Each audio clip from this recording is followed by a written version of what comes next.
गीता शिव पुराण कथा अध्याय 3। विषय है साध्य साधन आदि के विचार तथा श्रवण कीर्तन और मनन, इन तीनों साधनों की श्रेष्ठता का प्रतिपादन। व्यास जी कहते हैं कि सूत जी का यह वचन सुनकर वे सब महर्षि बोले, अब आप हमें वेदांत सार सर्वस्वरूप अद्भुत शिव पुराण की कथा सुनाइए। सूत जी ने कहा, आप सभी रोग शोक से रहित कल्याणमय भगवान शिव का स्मरण करके पुराण प्रवर शिव पुराण की जो वेद के सार तत्व से प्रकट हुआ है कथा सुनिए। शिव पुराण में भक्ति, ज्ञान और वैराग्य इन तीनों का प्रीति पूर्वक गान किया गया है और वेदांत वेद्य सद वस्तु का विशेष रूप से वर्णन है। इस वर्तमान कल्प में जब सृष्टि कर्म का आरंभ हुआ था, उन दिनों 6 कुलों के महर्षि परस्पर वाद विवाद करते हुए कहने लगे, अमुक वस्तु सबसे उत्कृष्ट है और अमुक वस्तु नहीं है। उनके इस विवाद ने अत्यंत महान रूप धारण कर लिया। तब वे सब के सब अपनी शंका के समाधान के लिए सृष्टिकर्ता अविनाशी ब्रह्मा जी के पास गए और हाथ जोड़कर विनय भरी वाणी से बोले, हे प्रभु, आप संपूर्ण जगत के पालन पोषण करने वाले तथा समस्त कारणों के भी कारण हैं। हम यह जानना चाहते हैं कि संपूर्ण तत्वों से परे परस्पर परात्पर पुराण पुरुष कौन है। ब्रह्मा जी ने कहा, जहाँ से मन सहित वाणी उन्हें ना पाकर लौट आती है तथा ब्रह्मा विष्णु और रुद्र और इंद्र आदि से युक्त यह संपूर्ण जगत समस्त भूतों एवं इंद्रियों के साथ पहले प्रकट हुआ है, वे ही ये देव महादेव सर्वज्ञ एवं संपूर्ण जगत के स्वामी हैं। ये ही सबसे उत्कृष्ट हैं, भक्ति से ही इनका साक्षात्कार होता है, दूसरे किसी उपाय से इनका दर्शन नहीं होता। रुद्र, हरि, हर तथा अन्य देवेश्वर सदा उत्तम भक्ति भाव से उनका दर्शन करना चाहते हैं। भगवान शिव में भक्ति होने से मनुष्य संसार बंधन से मुक्त हो जाता है। देवता के कृण प्रसाद से उनमें भक्ति होती है और भक्ति से देवता का कृण प्रसाद प्राप्त होता है। ठीक उसी तरह जैसे अंकुर से बीज और बीज से अंकुर पैदा होता है।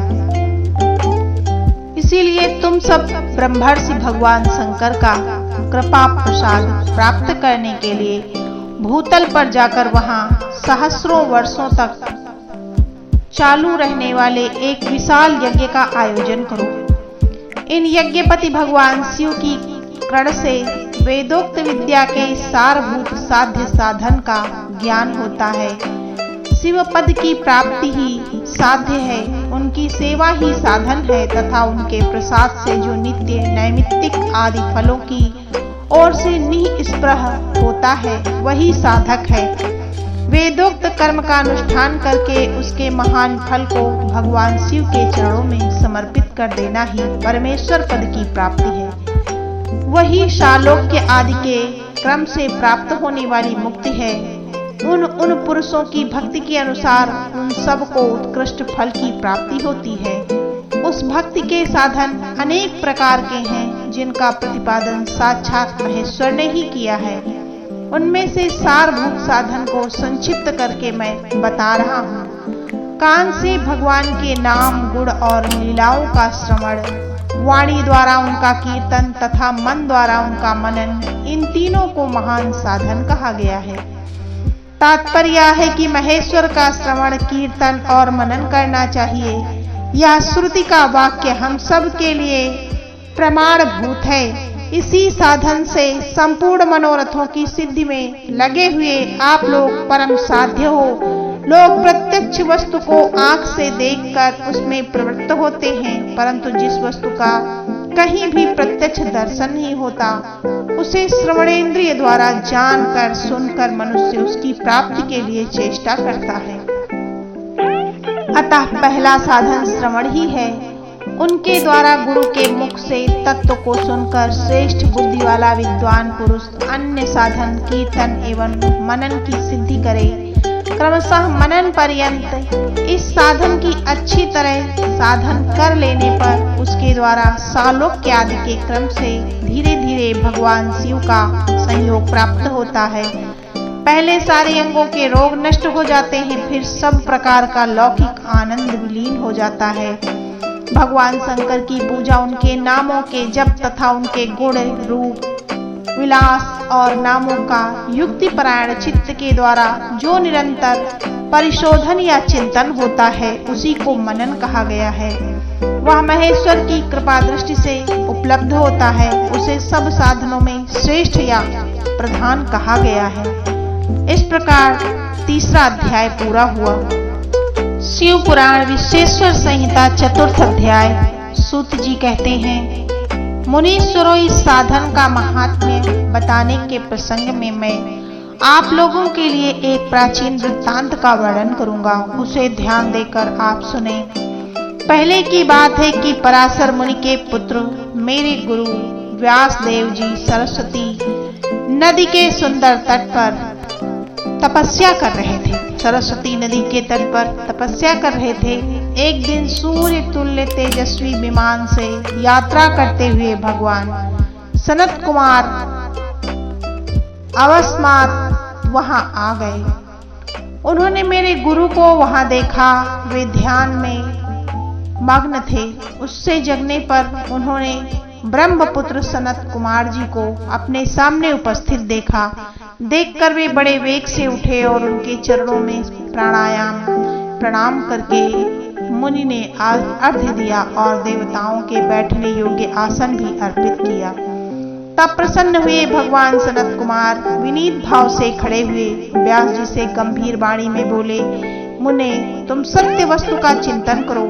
वह सत्य पदार्थ भगवान शिव है जो तुम्हारे साक्षात्कार के विषय में होंगे। भगवान शंकर का श्रवण कीर्तन मनन ये तीन महत्तर साधन कहे गए हैं। ये तीनों ही वेद सम्मत हैं। पूर्व काल में मैं दूसरे साधनों के भ्रम में पड़कर घूमता घामता मंदराचल पर जा पहुंचा और वहां तपस्या करने लगा। तदंतर महेश्वर शिव की आज्ञा से भगवान नंदिकेश्वर वहां आए।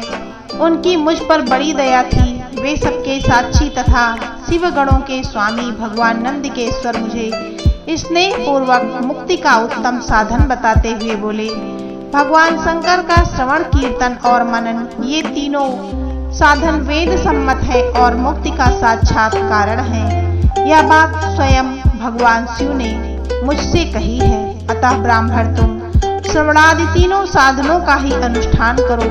व्यास जी से बारंबार ऐसा कहकर अनुगामियों सहित ब्रह्मपुत्र सनत कुमार परम सुंदर ब्रह्मधाम को चले गए। इस प्रकार पूर्व काल के इस उत्तम वृत्तांत का मैंने संक्षेप में वर्णन किया।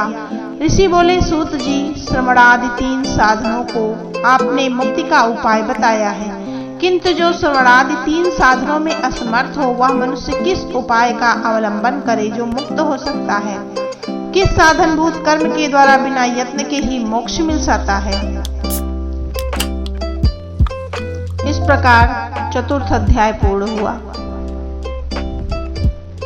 शिव पुराण कथा विश्वेश्वर संहिता पांचवा अध्याय।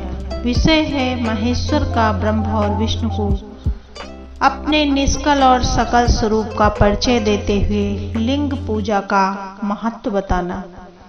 नंदिकेश्वर कहते हैं, तदंतर वे दोनों ब्रह्मा और विष्णु भगवान शंकर को प्रणाम करके दोनों हाथ जोड़कर उनके दाएं बाएं भाग में चुपचाप खड़े हो गए। फिर उन्होंने कहा, साक्षात प्रकट पूजनीय महादेव जी को श्रेष्ठ आसन पर स्थापित करके पवित्र पुरुष वस्तुओं द्वारा उनका पूजन किया। दीर्घ काल तक अविकृत भाव से सुस्थिर रहने वाली वस्तुओं को पुरुष वस्तु कहते हैं और अल्प काल तक ही टिकने वाली क्षण भंगुर वस्तुएं प्राकृत वस्तुएं कहलाती हैं। इस प्रकार वस्तु के वे दो भेद जानने चाहिए। किन पुरुष वस्तुओं को उन्होंने भगवान शिव का पूजन किया यह बताया जाता है कि हार, नुपुर, केयूर, किरीट, मणिमय कुंडल, यज्ञोपवीत, उत्तरीय वस्त्र, पुष्पमाला, रेशमी वस्त्र, हार, मुद्रिका, पुष्प, तांबूल, कपूर, चंदन एवं अगरू का अनुलेप, धूप, दीप, श्वेत छत्र, व्यजन, ध्वजा, चमर तथा अन्य दिव्य उपहारों द्वारा जिनका वैभव वाणी और मन की पहुंच से परे था, जो केवल पशुपति परमात्मा के ही योग्य थे और जिन्हें पशु बद्ध जीव कदापि नहीं पा सकते थे, उन दैत्यों ने अपने स्वामी महेश्वर का पूजन किया।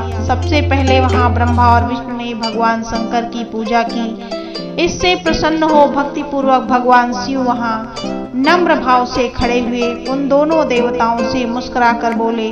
महेश्वर बोले, पुत्रों, आज का दिन एक महान दिन है। इसमें तुम्हारे द्वारा जो आज मेरी पूजा हुई है, इससे मैं तुम लोगों पर बहुत प्रसन्न हूँ। इसी कारण यह दिन परम पवित्र और महान से महान होगा। आज की यह तिथि महाशिवरात्रि के नाम से विख्यात होकर मेरे लिए परम प्रिय होगी। इसके समय में जो मेरे लिए लिंग, निष्काल, अंग, आकृति से रहित निराकार स्वरूप के प्रतीक, वेद, सकल, सकार, साकार रूप से प्रतीक विग्रह की पूजा करेगा, वह पुरुष जगत की सृष्टि और पालन आदि कार्य भी कर सकता है। जो महाशिवरात्रि को दिन रात निराहार एवं जितेंद्रिय रहकर अपनी शक्ति के अनुसार निश्चल भाव से मेरी यथोचित पूजा करेगा, उसको मिलने वाले फल का वर्णन सुनो। 1 वर्ष तक निरंतर मेरी पूजा करने पर जो फल मिलता है, वह सारा केवल महाशिवरात्रि को मेरा पूजन करने से मनुष्य तत्काल प्राप्त कर लेता है। जैसे पूर्ण चंद्रमा का उदय समुद्र की वृद्धि का अवसर है, उसी प्रकार यह महाशिवरात्रि तिथि मेरे धर्म की वृद्धि का समय है। इस तिथि में मेरी स्थापना कर आदि का मंगलमय उत्सव होना चाहिए। पहले मैं जब ज्योतिर्मय स्तब्ध रूप से प्रकट हुआ था, वह समय मार्गशीर्ष मास में आर्द्रा नक्षत्र से युक्त पूर्णमासी का प्रतिपदा था। जो पुरुष मार्गशीर्ष मास में आर्द्रा नक्षत्र होने पर पार्वती सहित मेरा दर्शन करता है अथवा मेरी मूर्ति या लिंग की ही झांकी करता है, वह मेरे लिए कार्तिकेय से भी अधिक प्रिय है।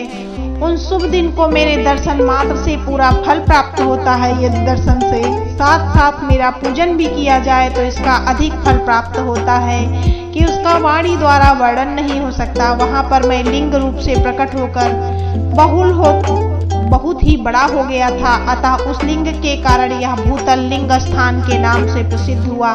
जगत के लोग इसका दर्शन और पूजन कर सके, इसके लिए यह अनादि और अनंत ज्योति स्तंभ अथवा ज्योतिर्मय लिंग अत्यंत छोटा हो जाएगा।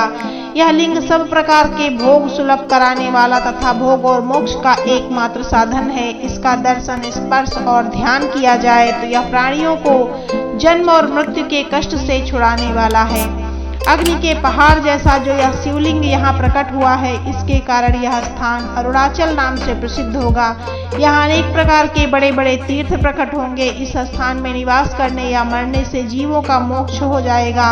मेरे 2 रूप हैं, सकल और निष्कल। दूसरे किसी के ऐसे रूप नहीं हैं, परंतु पहले मैं स्तब्ध रूप से प्रकट हुआ, फिर अपने साक्षात रूप से ब्रह्म भाव मेरा निष्कल रूप है और महेश्वर भाव सकल रूप है। ये दोनों मेरे ही सिद्ध रूप हैं। मैं ही परम ब्रह्म परमात्मा हूँ। कला युक्त और अकल मेरे ही स्वरूप हैं। ब्रह्म रूप होने के कारण मैं ईश्वर भी हूँ। जीवों का पर अनुग्रह आदि करना मेरा कार्य है। ब्रह्म और केशव मैं सबसे बृहत और जगत की वृद्धि करने वाला होने के कारण ब्रह्म कहलाता हूँ। सर्वत्र सम रूप से स्थित और व्यापक होने से मैं ही सबका आत्मा हूँ। स्वर्ग से लेकर अनुग्रह तक आत्मा या ईश्वर से भिन्न जो जगत संबंधी 5 कृत्य हैं, वे सदा मेरे ही हैं। मेरे अतिरिक्त दूसरे किसी के नहीं हैं, क्योंकि मैं ही सबका ईश्वर हूँ।